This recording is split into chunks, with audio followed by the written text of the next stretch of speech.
How you doing, guys? It was early this morning. I was in work. This one kid comes in, and as he walked in, this unmistakable aroma filled the air. And he buys what he's getting, and he's on his way out, and I finally had to ask him, dude, have you been burning? And he goes, yeah. How'd you know? And like a cloud followed you in. He looked at me shocked. I guess he figured older people wouldn't know what he was doing, not thinking that we were doing the same thing at his age. Matter of fact, when I was in junior high school, we thought the same thing. The older people couldn't have a clue what we were doing because they had never done that before. Now, we were, junior high school was adjacent to this very large field, and this is where we all used to smoke. There would be groups all huddled in circles all over that field.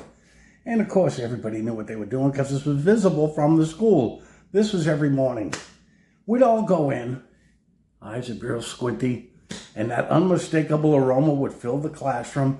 And of course, the teachers didn't know what was going on. Well, it was one day, it was gym class, and I had smoked some before gym. And I was in there with this one jock. This kid could run like a gazelle. Now, for some reason, we were doing racing, short sprints, and I swore up and down I could beat this kid. Now, he was a nice kid and all, but in all honesty, I didn't think I could. Well, we started racing, and I was intent on beating him, no matter what. So I started pumping it and pumping it. I started going so fast that it dawned on me, now how am I going to slow down? I didn't want to blow a calf, and I'm like, I'm not a runner. I didn't know how I was going to slow down. I didn't want to blow my legs apart, so I'm thinking I couldn't put the brakes on without causing myself some injury. But I look up ahead. We're running. There's a wall up there. Well, guess what? I stopped.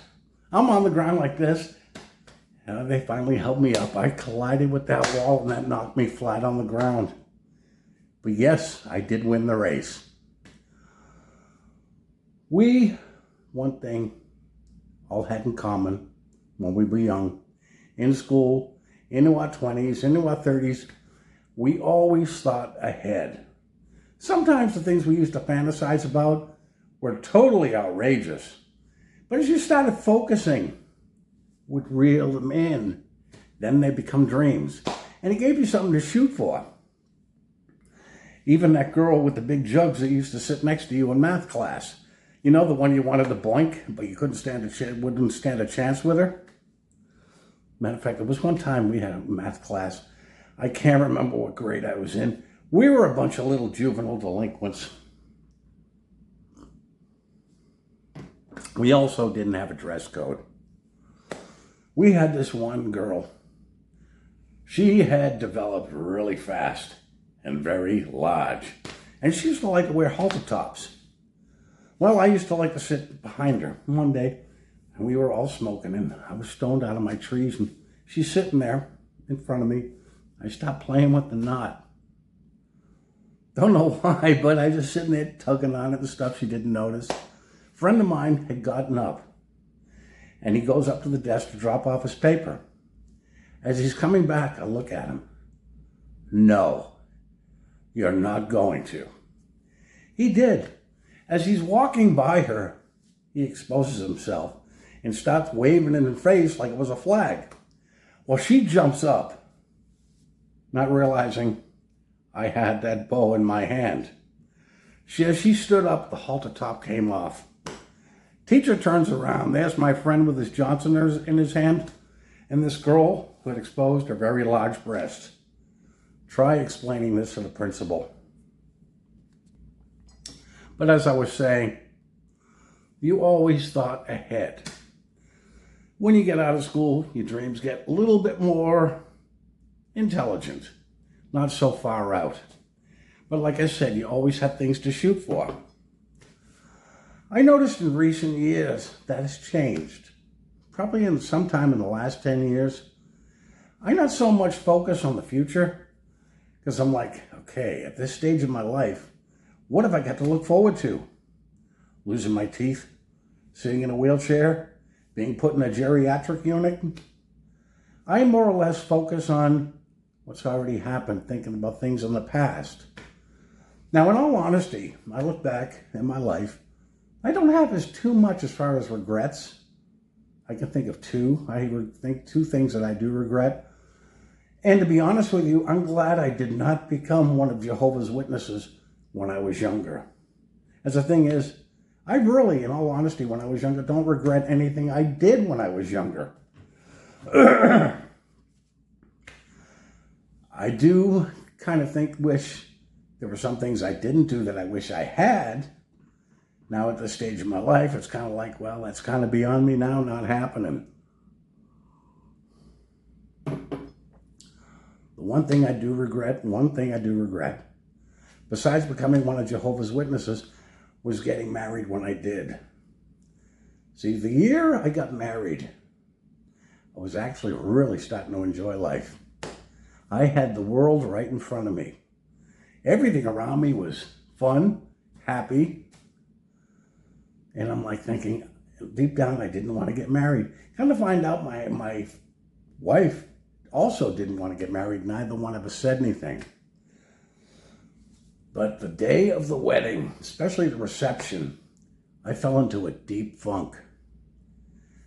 The same type of funk I fell into the day of my baptism. And the thing is, there were so many parallels with the day of my baptism and the day of my marriage. When I got married, I disappeared for a while. I went out to the bar and had a few drinks. And looking at the wedding pictures, I had this pasted smile. And looking at the pictures while I had this pasted smile, you know what I was thinking at this time? I don't want to be here. That same pasted smile I had the day of my baptism, I don't want to be here. One thing I do regret is not walking away from the organization when I started having doubts. Much like I wished I had walked away from that marriage before I actually got married. Well, you live and learn. What I did feel sorry for when I was one of Jehovah's Witnesses, and this is going back to my early years in there, was the younger people. I said before that I'm glad I wasn't one of Jehovah's Witnesses when I was younger. The thing is, I was getting up there, and I wasn't over the hill when I was JW, but I had already experienced enough of life to where I didn't think I was missing out on anything. And the one thing I'm glad I did was I continued living my life while I was one of Jehovah's Witnesses. I didn't put myself on that kind of restricted lifestyle. You can't have sex, brother, unless you're married. I will decide that. Because the thing was, I didn't want to get married. And I wasn't going to live my life like a eunuch either. I figured, okay, they don't need to know how I live my life. The only sorry thing was, I found myself sneaking around like I was in junior high school again. And I just lost my train of thought.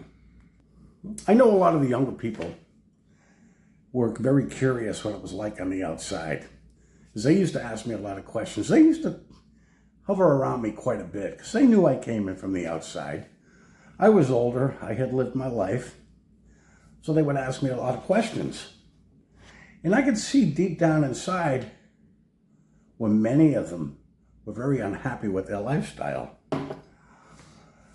I don't know if it says anything in the Bible about living your life totally for the ministry work. Spending all your life study, to the point you have no life on the outside. I mean, I'm looking at all these young people being brainwashed with these pasted smiles, yet they're all wondering, what's it like on the outside? The thing is, we all heard it. We all heard anyone who is not in the organization is going to be killed at Armageddon. The whole world is evil outside the walls of this organization. Now, I came in from the outside. So granted, there's a lot of bad things that happen. But that's where they're wrong. Not everything is evil. As a matter of fact, I've known some pretty damn good people, pretty damn good situations on the outside that I never would have traded off to become a JW. And there was a lot of things that the younger people in this organization are missing out on. They live their life with pasted smiles, deep down inside getting messed up because they are very unhappy. And you can't tell me that they are not all having doubts about it. They would like to live a normal life. Let's face it, everybody in that organization at one time or another is going to have doubts. But unfortunately, they're all afraid to have them. So they keep it to themselves and they continue living their life in this organization. Of course, many of them have families in the org.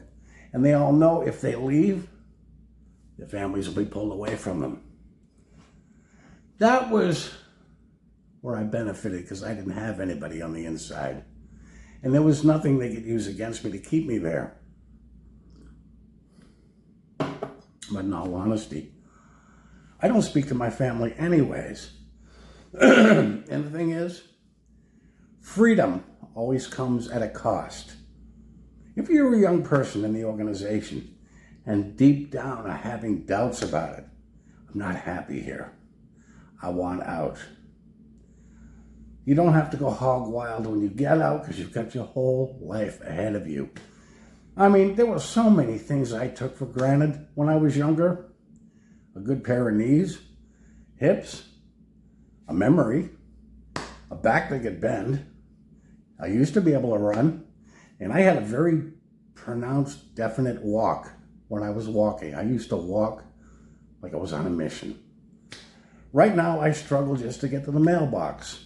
Knees are shot, feet are gone, hips are bad. Now look back, these are the things when I was younger I took for granted.